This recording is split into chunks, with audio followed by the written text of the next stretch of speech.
You're listening to the Lux Life Discovered podcast, where we talk with people who are living a lifestyle that reflects their passion, because we believe everyone should be living their best life, their Lux Life. The show is hosted by Rick Steiner with Steiner Event Group, a premier national event planning company, and co-hosted by Shannon Richmond, the Vice President of the Panama City Beach Chamber of Commerce. If you are watching on YouTube, be sure to hit the subscribe button and the bell to get notifications of future episodes. The show is produced by 30A Media and is broadcast on your favorite podcast outlets, as well as YouTube, Roku TV, Amazon Fire TVs, and other major brand smart TVs. Hello, I'm Rick Steiner. Welcome to Lux Life Discovered. My guest today is Kat Brown with Earth Thorn Floral Studio out of Fayetteville, Arkansas. So Kat, thank you for joining me today. Hi, thank you. I'm so excited to be here. Well, I tell you what, I have been impressed with your style of work since I met you at, I think it was the grand opening at the Yes, that's what I remember as yeah. well. So, but yeah, I just like your work because it's so unique and it's not like anything else that, and I don't mean this ugly, but a lot of florists, it looks like a florist shop. And I don't mean that in a bad way, but it's Sure. like with yours, how did you give me your background on how your style originated? I guess the best way is to say that. Sure. So I guess I have a unique background in a way because I started in the winter. I went to a florist. Her name was Pam Pemberton. She owned Flora in Northwest Arkansas for years, and every Christmas she does these hand woven wreaths and garland for her different estate clients. And so I was looking for just a new life journey at the time and reached out to her, and I went out to a flower farm, which is where she had partnered with them to help get all of these branches that we needed, like magnolia, pine, juniper. And so that first Christmas season, um, I was just in the trenches of cutting branches down, making them small, learning how to weave them in garland, make wreaths, and then go set up these Christmas houses. And she is retired now, and these were like her final days. So after the final days of just working with her studio. So then I went and helped her with different weddings, and she was always very ahead of the curve in working with local farmers in the Fayetteville, Arkansas area. So I've just really loved and appreciated that and been drawn, I guess, to branches and different textures since the very beginning. Okay, that makes sense. So how did you like when you began a project? Mm-hmm. What's for you? It seems like it's more of a unique approach. So is it the florals that come to mind first, or is it a style? How do you? Because it seems like you approach it from a different way. It's not like you're doing a typical arrangement, and you're going to have say 20 roses, 20 this, 20 that. It seems like it's all very unique from the start. Sure. So I always love to, when starting on a project, first just look at the venue and the season and get an idea of like what is the natural atmosphere and what is unique to the space or unique to the story of the couple, and see what we can like highlight through that experience and make it feel really cohesive, both like indoors and outdoors. Um, so I also like to just take into consideration, I will receive pictures and inspiration from the planners or the clients because I don't want to go against their vibe. I know there's a lot of planning process that goes into these Right. big events. So it's taking in information from a lot of different places. And then when I don't necessarily do exact recipes like you're supposed to do, I guess, in this world. I think more along the lines of budgets, like, okay, we have a $200 floral budget per table, or X amount percentage is going towards the ceremony. And then as we get closer to the date, really pulling in and highlighting things that are like as local as possible. So what branches are out there to be foraged, what artisanal flowers that are really unique and different are the farms that I work with growing at the moment, like what's in the client's color palette, and then just it's more like building a puzzle or using different paints for a painting in my world, um, uh, and then executing it. And there will be like some structure of like we're doing an arch or we're doing an aisle entryway, but really using a lot of different things to inform like the decision-making process. Okay, and then also like in your arrangements, I mean, they're not, again, going back to the being unique, but they're not like typical arrangements. Like you're, and I'm say off-centered, and I mean that in a good way. They're very unique in how they're Thank you. placed and everything. How was that received when you first started doing that? Because you know, some people get things in their head like, okay, this is what the centerpiece should look like. Oh, it's not looked like this before. So is that, Yeah. yeah, And I think I still am learning to navigate that. Like where is my place and how do I market myself and how do I represent my own artistic expression and serve clients and make them happy with the outcome as well, because everyone wants their wedding to be custom. I right, did get really lucky in the early days of my wedding floristry career. One of my dear friends named Ashley hired me to help with her wedding, and it was out at Ponca. And we know each other from the yogi world, and so we're just in line with that kind of wild, natural, just being unique and different type of mentality. And so she hired me to do her wedding, and she just happened to hire Laura Powers Photography, who does really beautiful work. And that was a wedding that really kick-started my career and okay, was just a beautiful example of this kind of woodsy Wiccan work that I can do. yeah. Well, it's definitely unique and impressive. So don't ever change. Don't ever try to fit the mold, because always break the mold, because you do a great job with it. And Thank you. you know, I really appreciate you saying that, actually. well, you know, when I contacted you about reposting one of your photos, when I saw it immediately, it was like, this is what I love about her work and her style, because there's nothing that compares to it. And so I think that's always unique. And I like unique things, whether it's a venue or person, talent, Mm. that always stands out to me, because I think the worst thing a bride can tell me sometimes is like, you do such great work, you just do what you want to do. And it's like, this is not my event. It's your wedding, you know. I want Right, their personality to be reflected, but I don't want it right. to be duplicated from something I've done before. In fact, there's a floral designer, and he used to be in Atlanta, he lives in Natchez. He moved back to his hometown, and he has recipes for everything. But the main reason he does is because he doesn't duplicate one wedding for Yes. someone else. He says it has to be unique to that couple, because if it's not, it's not going to Yeah. reflect their style, their personality. And it's really a good, I like that mentality. Yeah, and it's also I really like when I look at photographs of someone's wedding, that's how I always am almost seeing the wedding at the end, is like I've set up all the florals and then I'm most of the time leaving before the actual event is started, and then I get to actually see the whole day unfold like through the photographer's lens when Right. as the photos are available. And so I'm always looking for some sort of like it's an editorial cohesive project, and I want the style of the flowers to match the style of her dress, to highlight the beautiful architecture of the venue, and like so on and so forth. And then I think that that really plays into when you have these gorgeous dresses and you're doing these photos with a photographer, then you're like have your own bouquet that highlights and complements the whole thing. So I'm just always trying to think of the whole thing as a whole.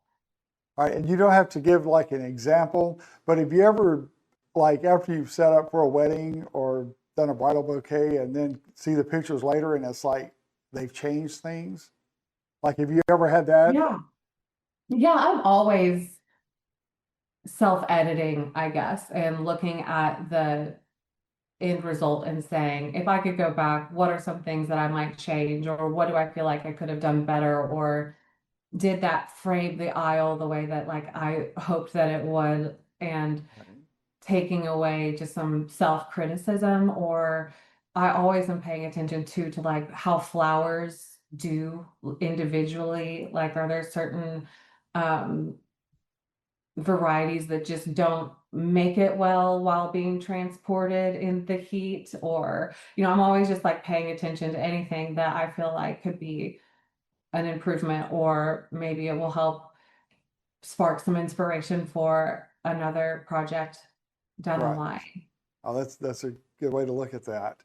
So you have so many beautiful venues in Northwest Arkansas, from Agreed. It's amazing. I can't like believe it, honestly. Crystal Bridges to Mildred Cooper Chapel.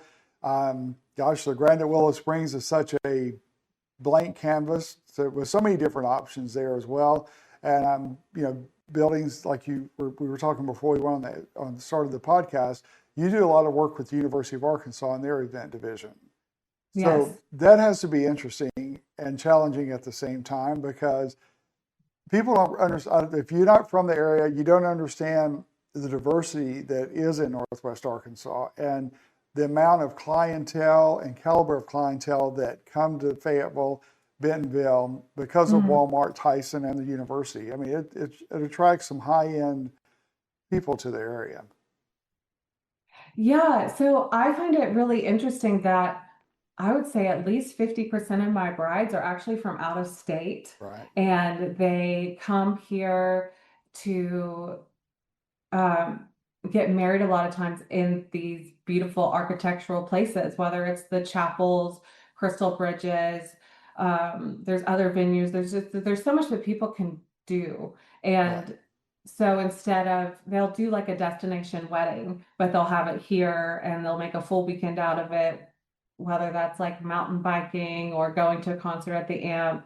And with the venues in particular, since they're such like, they're really high-end places, and they're in the sense that like they I want to respect them and respect their architecture, because they're such beautiful landmarks for our community. And so that is something that I probably more than most keep in mind, of just like, what kind of vases are we using in here? Like, I don't always love to use floral foam. I prefer to just do water, but sometimes if we're going into places like Crystal Bridges or other art museums, like I'm going to go ahead and do the floral foam because that's the best practice and the best etiquette. So those are decisions and just experience that I've had in the back end, that are just things that I bring to my work that people may not necessarily see.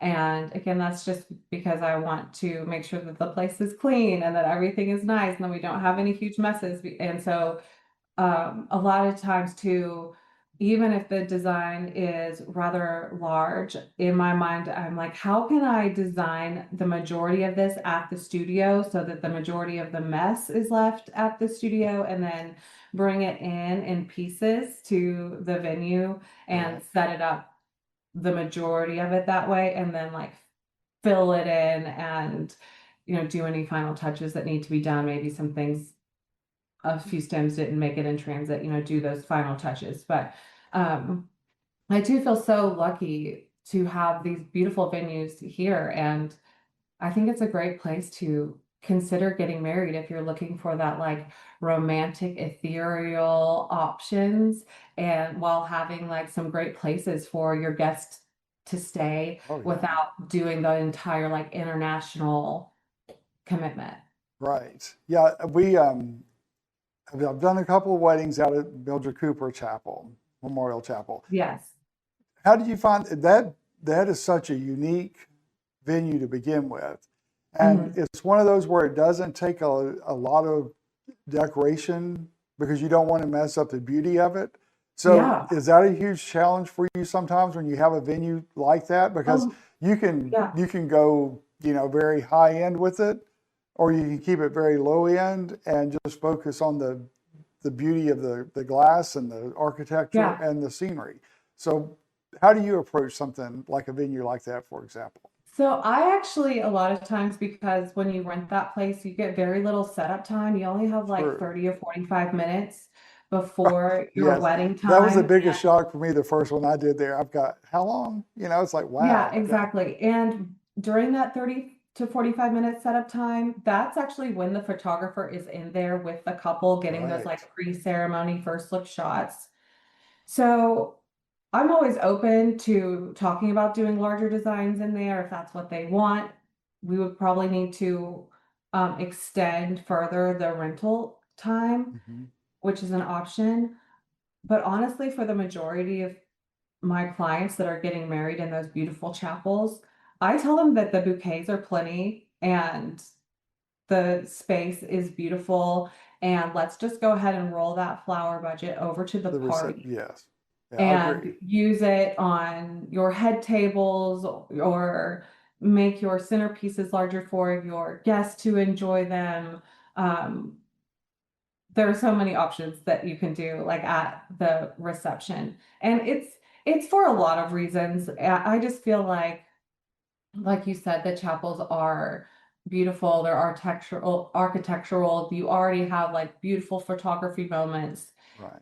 so that's already like such a beautiful foundation. And then, like we said, just the setup time. And then you're trying to go back and forth and get flowers. And I've just found that if we're trying to keep things sometimes simple, quiet luxury is just the way to go to keep your wedding. It's more about the just letting the experience speak for itself. And then we will go to your party and we will have a moment for the flowers if that's something that's really important to you.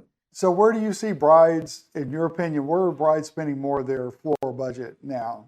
Ceremony, I mean, reception, and if so, what part of the reception? Where are they putting their budget? Yeah, like at the reception, are they doing on Yeah. the head table, the arches, or Mm-hmm. what? How are you seeing? So I mostly see brides are really wanting that princess bouquet moment right now. They want it large and draping. And so I've been getting a lot of requests for just kind of the oversized, super ultra luxury bridal bouquets.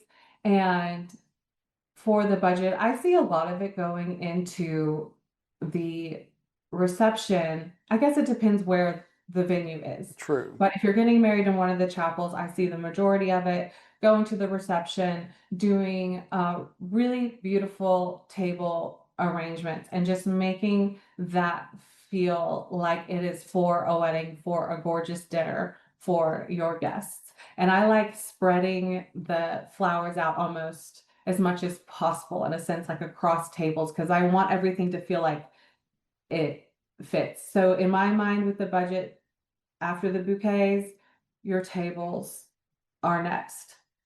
Then from there I have some great pieces that I can make where they can be placed on pedestals inside of the ceremony, and they can be placed either up on a pedestal or you can place them like to mark the aisles in. And a lot of times the wedding planner or someone on the staff can move those To the from the reception. ceremony and then place them like on bars. So that can Right. be great. Um, and then from there, people right now are loving those like the long runway Yes. shots where the flowers just go all the way down. So those are definitely like the trends right now of what I'm seeing. But of course, I always love a great like custom ceremony design moment. Yes. I like the trends, and I like a lot of things that are like quote unquote in at the moment. But then I'm Mm, always impressed with that one bride that wants to be different, and it yes, just knocks it out of the park and sets a new standard. So, yes. yeah. And those are the fun brides to work with because it's a challenge sometimes. Sometimes Mhm. it seems like a huge challenge, but once accept that challenge and you do it and you do it well, then it's like, okay, this is the vision she had, and this is why it works. Yeah. Yeah. And I think that could be really fun for different brides. Like I will, if when I'm foraging and working with the natural seasons, it will be dogwood blooming season in the Ozarks, and then it will take me back to that one wedding where we utilized dogwood throughout the designs. And so I think there's something really beautiful there, like when you're thinking more about when you're getting married and seasonality and what's in bloom, like you're creating your own family crest or family story of like every time the dahlias are in bloom in the Ozarks, that's right around when your wedding anniversary is. So, I get really romantic about it, like plant some dahlias in your yard and get them at the farmer's market and just really start enjoying that as part of your family story as your family continues to grow Well, and that's a good move idea. on through the generations. I've worked with the guy I mentioned earlier who lives in Natchez, and I'm not going to say his name, but we were doing a wedding down there one time in Natchez, and he needed a particular flower, and it was growing in a lady's yard that he knew. And so he goes, when we get up there, he said, just stop the van. I'm going to run out and cut a few pieces and be ready to take off. And so we did. And I got tickled because it was like, oh, this is how you high-end florists work. Just go snip stuff out of people's yards. So we saw the lady at the wedding, and she's like, she called him by name, and she said, if you had told me you were coming by, there was a larger plant by the pool that you could have come in the back gate and gotten more from.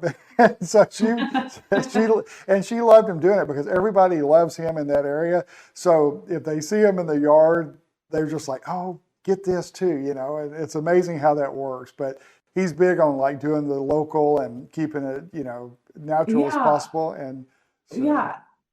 And there's ways to do it too. Like, magnolia trees, for example, they get overgrown unless you trim them. So I found that I can always find a friend with a neighbor who needs their magnolia tree like trimmed down some, or I've started going into garden nurseries as well and just seeing like what we can potentially do like for a large scale outdoor tent party where we bring in some different trees, bushes, flowers, things that are like living plants to then help like bring in some of that kind of grounding but beautiful energy into this space and like help guide and create different moments for the guests, whether it's a seating area or the place where the band will be, or like a really beautiful entrance. And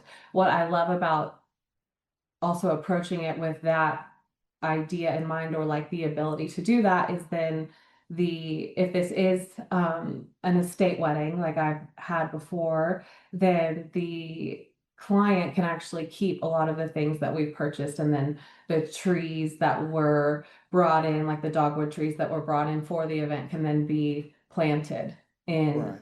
the yard. So it's fun. Like there's always new doors and new avenues and new ways to bring like nature into the event.